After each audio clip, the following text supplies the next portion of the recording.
Have you ever had an agenda, had stuff you needed to do, and you look at the clock, say, I'm gonna start at 7:30, get up, get myself together, start my way. At 7 o'clock, turn to 7:30, 7:30, turn to 8 o'clock, 8 o'clock, turn to 9 o'clock, look up, you didn't do anything that you had set your hand to do. That's a spirit. You know what the name of that spirit is? It's called lazy. Our word of encouragement is coming from Proverbs 15:19. The way of the lazy man is like a hedge of thorns, but the way of the upright is a highway.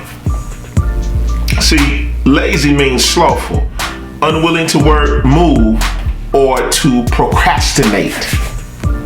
Let me give you some famous quotes from some famous lazy folk.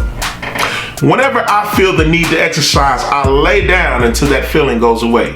When work is required, you seem to always develop COVID-19 symptoms. Yesterday, I did absolutely nothing, and today I'm going to finish what I started. And lastly, lazy is a negative term. I prefer selective participation. These are some of the foolishness we come up with and make excuses for being lazy. Now we have a generation that's addicted to getting something for nothing. And when you get something for nothing, it poisons the soul. You turn on lights you ain't paid for, eat sandwiches you ain't paid for, stay in houses or apartments you ain't paid for, government phones, government assistance. Lazy poisons the soul. Let's go a little deeper. Proverbs 22:5. Thorns and snares lie on the path of perverse, and he who guards his soul is far from them.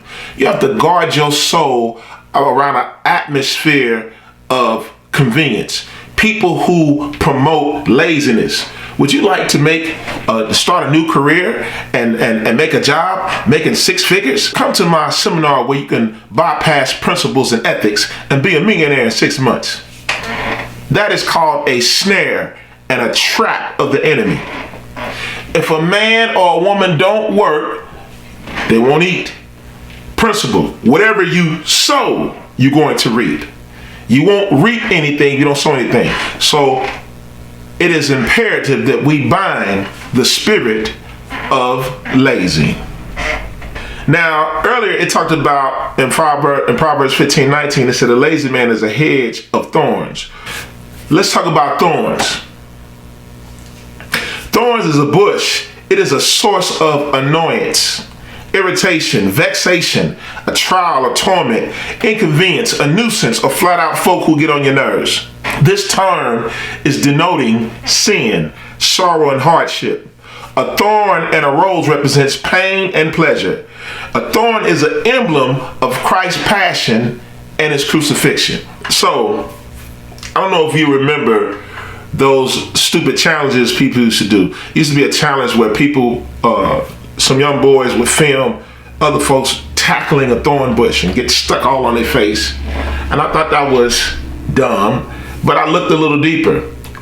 When they pulled the thorn bush on them, they had little spikes and bloods piercing from their skin. So that lets me know, when we look at the scripture, that thorns abstract blood. Blood is one of the 3 elements of life: blood, water, and spirit. So that tells me that when you fool with thorn bushes or you fool with lazy folk, they extract life from you. How do they extract life from you? Every time you deal with them, you got to pick them up, got to spend your gas. Every time you go out, they ain't never got no money, you got to pay their way. Every time you go out of town, they'll go out of town with $20. You got to pay for their stay. They got to eat and buy them clothes. They make dumb decisions and move to a different state and then call you somebody they don't have any money. Could you cash app me a bus ticket to get back home? Thorn bushes, lazy folks, are takers. They come to take something from you.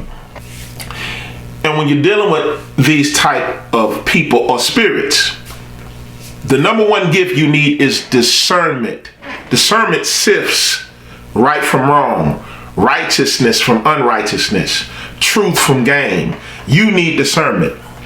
Charles Spurgeon said this: discernment does not know the difference between right and wrong. It knows the difference between right and almost right.